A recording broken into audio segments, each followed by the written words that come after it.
کہ نماز کی حالت میں یوں چادر رکھنا کہ چادر آپ کے سر سے نیچے آئے اور جس طرح میں نے کی ہے اس کنڈیشن میں آپ نماز ادا کریں، یہ سنت سے ثابت ہے۔ اور اگر ایسے کوئی چادر رکھ کر نماز پڑھے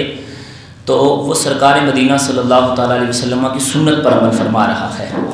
ایک حدیث کا مفہوم ہے، حضور نے فرمایا اللہ تبارک و تعالیٰ ایسے نمازیوں کی طرف نظر رحمت نہیں کرتا کہ جنہوں نے اپنے سر پر یعنی امامے کے اوپر چادر نہیں کی ہوتی۔ تو یوں اگر کوئی کر کے نماز پڑھے تو یہ فضیلت والی بات ہے، اور اگر کوئی اس طرح نہ کرے بلکہ یوں کندھے کے اوپر رکھ کر اس انداز میں نماز پڑھے تو بھی نماز پڑھی جا سکتی ہے، سنت ہے، نماز اس کی ہو جائے گی بلا کراہت، اس میں کوئی کراہت والی بات نہیں ہے۔ لیکن اس حوالے سے اگلا مسئلہ یہ ہے کہ بعض لوگ چادر تو یوں کرتے ہیں جو سر کے اوپر سے لے کے آتے ہیں لیکن ہاتھ چادر کے اندر باندھتے ہیں،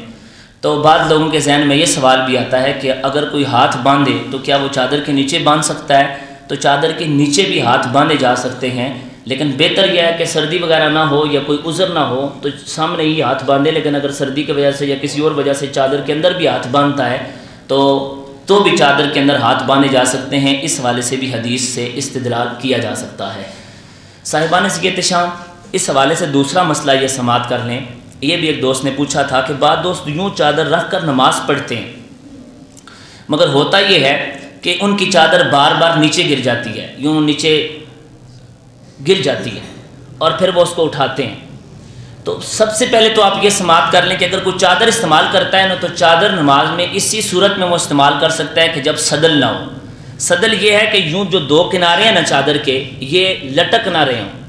اگر چادر کے دونوں کنارے یوں لٹک کر آپ اس طریقے سے جس طرح آپ مفلر ڈالتے ہیں آپ نماز پڑھیں گے تو آپ کی نماز مکروہ تحریمی واجب الاعادہ ہوگی، اس طرح آپ نماز نہیں پڑھ سکتے۔ چادر اگر گلے میں ڈالنی ہے تو اس کے دو ہی طریقے ہیں، ایک ہے یہ طریقہ آپ اس طرح کریں گے اور دوسرا ہے یہ طریقہ یوں کر کے، یعنی آپ گلے سے اس کو گرا لگا کر دونوں کنارے نیچے چھوڑیں گے تو پھر آپ نماز پڑھ سکتے ہیں۔ لیکن اگر کسی نے یوں چادر ڈال دی اس کنڈیشن میں اور چادر نیچے گر گئی اور صدل ہو گیا، دونوں کنارے اس کے نیچے آزاد چھوٹ گئے، تو اس صورت میں یہ ہے کہ 3 تسبیحات کی مقدار سے پہلے اسے دوبارہ چادر اٹھا کر کندھے پر رکھنی ہے۔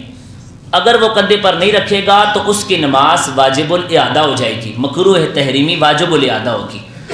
اور اس صورت میں یہ ہے کہ عمل کثیر بھی نہ ہو، یعنی کوئی دور سے دیکھنے والا شخص یہ بھی نہ سمجھے کہ یار یہ نماز میں نہیں ہے۔ اگر بڑی چادر ہے اور وہ دونوں کونوں سے پکڑ کر دونوں ہاتھوں سے لگا ہوا ہے چادر کو اٹھانے کی، تو دیکھنے والا کہے گا کہ یہ نماز میں نہیں ہے، تو اس صورت میں بھی نماز فاسد ہو جائے گی۔ لہٰذا اس بات کا بھی اہتمام کرنا ضروری ہے کہ صدل بھی نہ ہو اور چادر ہو نیچے گرے تو فوراً اٹھا بھی لے، اور پہلی بات یہ ہے کہ رکھے گی اس صورت میں کہ چادر نیچے نہ گرے۔ اور صاحب اس حوالے سے یہ بھی احتیاط ضروری ہے کہ اگر آپ چادر کریں تو آپ کا منہ ڈپا ہوا نہ ہو،